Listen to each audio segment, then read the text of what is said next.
Bonjour, chers amis musulmans et chrétiens.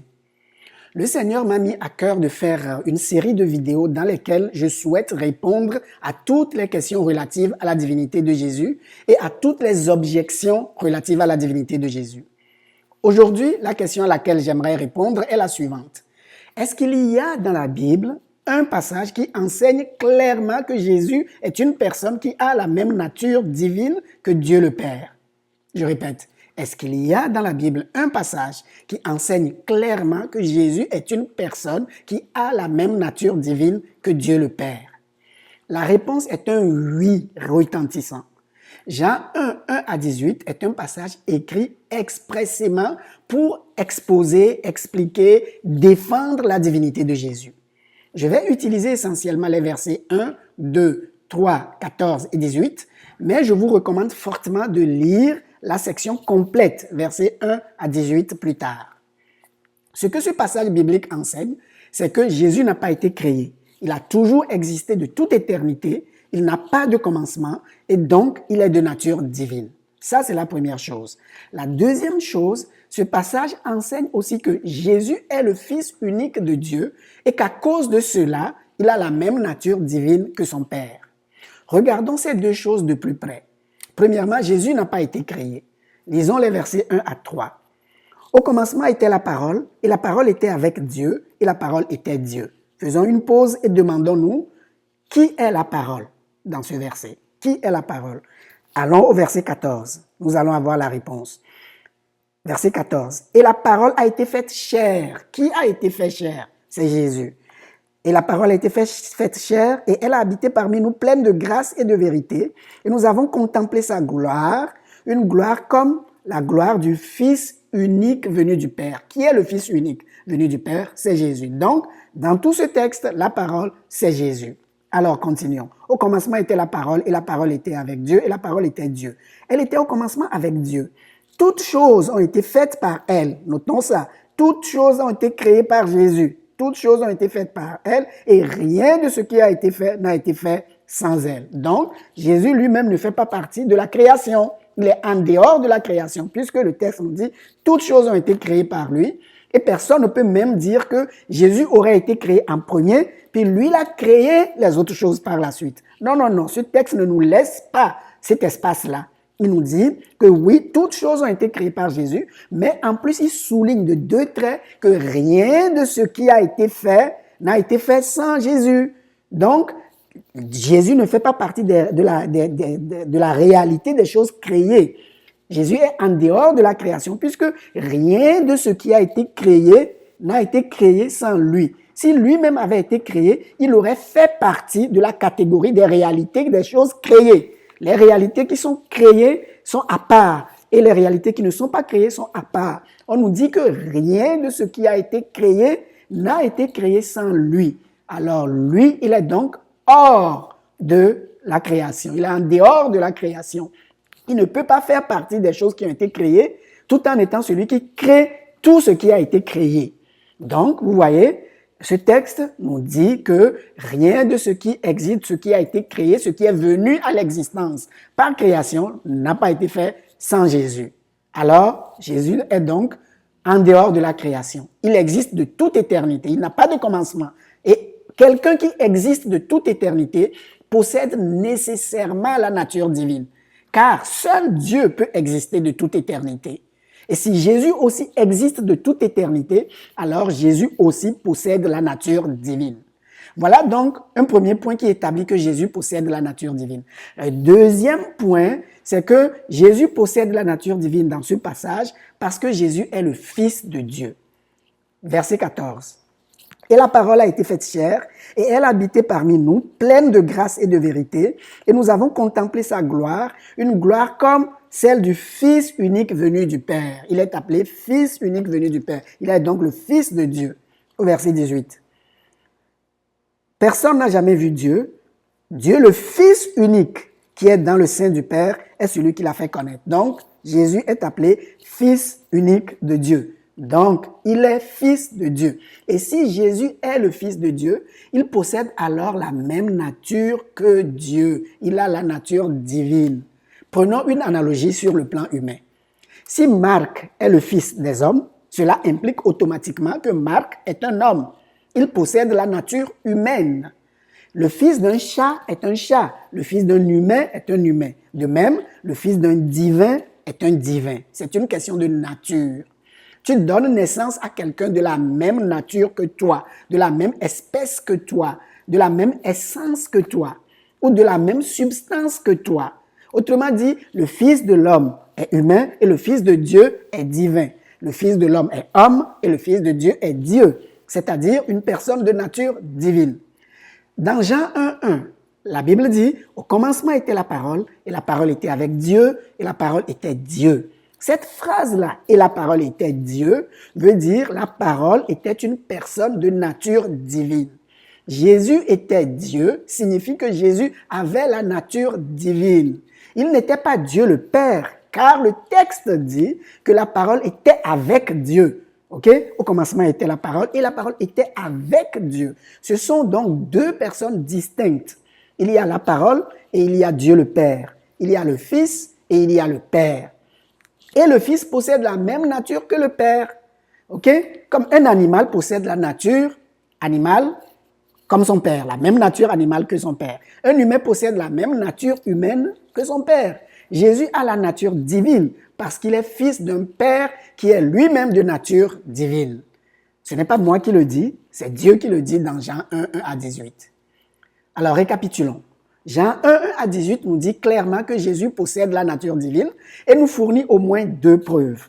Première preuve, c'est que Jésus n'a pas été créé. Il existait de toute éternité et donc qu'une personne qui existe de toute éternité est nécessairement une personne de nature divine. Et deuxième preuve, c'est que Jésus est le Fils de Dieu et donc il possède la même nature divine que son Père. Donc, lorsque la Bible dit dans Jean 1,1, au commencement était la parole, et la parole était avec Dieu, et la parole était Dieu, nous pouvons le paraphraser en disant, au commencement était le Fils de Dieu, et le Fils de Dieu était avec Dieu le Père, et le Fils de Dieu était une personne de nature divine. Ou encore, au commencement était Jésus, et Jésus était avec Dieu le Père, et Jésus était une personne de nature divine. Donc, voilà, la divinité de Jésus est clairement enseignée dans Jean 1, 1 à 18. C'est le fardeau de preuve que nous avions. Ce fardeau est donc maintenant déchargé. La question qui se pose maintenant, c'est que, puisque la Bible enseigne clairement la divinité de Jésus, qu'est-ce que vous allez faire avec ça? La Bible nous dit dans le même passage ce que vous devriez faire avec ça. Au verset 11 à 13. Elle est venue chez les siens, c'est-à-dire la parole qui est Jésus, est venue chez les siens et les siens ne l'ont point reçu. Mais à tous ceux qui l'ont reçu, à ceux qui croient en son nom, elle a donné le pouvoir de devenir enfants de Dieu, lesquels sont nés non du sang, ni de la volonté de la chair, ni de la volonté de l'homme, mais de Dieu. Ok, alors voilà ce que vous devriez faire avec la vérité, la réalité que Jésus possède clairement la nature divine. Qu'est-ce que ce texte vous dit? Il dit que vous devriez le recevoir, c'est-à-dire croire en son nom. Vous devriez recevoir la parole, vous devriez recevoir Jésus, c'est-à-dire croire en son nom. Croire en son nom, cela veut dire de lui faire confiance en tant que le Fils unique de Dieu et de faire confiance que sa mort sur la croix et sa résurrection vous procurent le pardon de vos péchés et le salut éternel. Si vous croyez en lui de cette façon, il fera de vous un enfant de Dieu. C'est ce qu'il a promis dans le verset 12. Mais à tous ceux qui l'ont reçu, à ceux qui croient en son nom, elle a donné le pouvoir de devenir enfant de Dieu. Il fera de vous un enfant de Dieu parce qu'il a promis. Et il ne ment jamais, il ne se trompe jamais et il ne déçoit jamais. Mettez votre confiance en Jésus comme votre sauveur et votre Seigneur. Si c'est là votre désir, si c'est ça votre désir, vous pouvez l'exprimer sous la forme d'une prière comme celle-ci. Éternel Dieu, je reconnais que je suis pécheur et que je mérite d'être éternellement séparé de toi. Je me repens et je te demande de me pardonner. Je crois que Jésus est mort à la croix et qu'il a versé son sang pour le pardon de mes péchés. Je crois aussi qu'il est ressuscité des morts le 3e jour. À partir d'aujourd'hui, je placerai ma confiance en lui comme mon Sauveur et mon Seigneur. Amen. Vous pouvez faire ce genre de prière maintenant même. Vous devez la faire sincèrement, il faut qu'elle vienne de votre cœur. OK? Vous pouvez la faire dans vos propres mots ou vous pouvez la faire en suivant le modèle que je viens de donner. Alors, si jamais c'est aujourd'hui la première fois que vous reconnaissez que Jésus-Christ est le Fils de Dieu et que vous avez maintenant placé votre confiance entièrement en lui et en lui seul comme votre Sauveur et Seigneur, faites-le nous savoir. Ou bien si vous avez n'importe quelle question sur la divinité de Jésus, faites-le nous savoir. Ou encore, si vous avez n'importe quelle objection à la divinité de Jésus, faites-le nous savoir. Pour tout ça, envoyez-nous un courriel à l'adresse email ladivinitédejésus@gmail.com. OK? Donc, la divinité de Jésus en un mot, collé, pas d'accent, la divinité de Jésus, tout collé en un mot, @gmail.com. Là, cette adresse est écrite dans la boîte de description de cette vidéo qui est au bas de votre écran. Dans notre prochaine vidéo, nous allons répondre à la question suivante. OK, alors voilà. Alors, nous savons que dans la Bible, d'autres personnes sont aussi appelées fils de Dieu, mais cela ne leur confère pas automatiquement la divinité. Il y a personne qui dit qu'ils sont de nature divine parce que la Bible les a désignés comme fils de Dieu. Par exemple, Israël est appelé fils de Dieu. Ephraïm, des anges, des chrétiens sont appelés fils de Dieu. Tous les chrétiens sont appelés fils de Dieu. Alors, si cela ne leur confère pas la divinité, donc Jésus aussi, s'il est appelé fils de Dieu, lui non plus, cela ne devrait pas lui conférer la nature divine. OK? C'est une objection qui est très pertinente. C'est une question qui mérite d'être traitée sérieusement. Parce que nous disons que le fait que Jésus est le Fils de Dieu lui confère la divinité. Par la suite, dans d'autres vidéos, nous aimerions réaliser d'autres vidéos par la grâce de Dieu.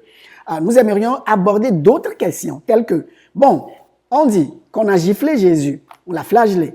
Et donc, est-ce que ça veut dire qu'on a giflé Dieu si Jésus est Dieu? Est-ce qu'on peut gifler Dieu? Ou alors on a fui avec Jésus pour aller en Égypte. Dieu a-t-il besoin de fuir? Bonne question.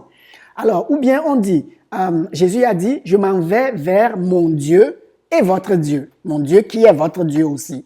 Okay? S'il a un Dieu vers qui il s'en va, comment lui-même peut être Dieu? Bonne question. Ou quand Jésus a dit, mon Dieu, pourquoi m'as-tu abandonné? Il a donc un autre Dieu? Ou alors, on dit, ok, Jésus a dit, je ne peux rien faire de moi-même. S'il ne peut rien faire de lui-même, est-il Dieu, vraiment? Ok? Ou quand Jésus a dit, ok, la vie éternelle, c'est qu'il te connaisse, toi le seul vrai Dieu. Si Jésus est Dieu, comment peut-il dire que quelqu'un d'autre est le seul vrai Dieu? Bonne question.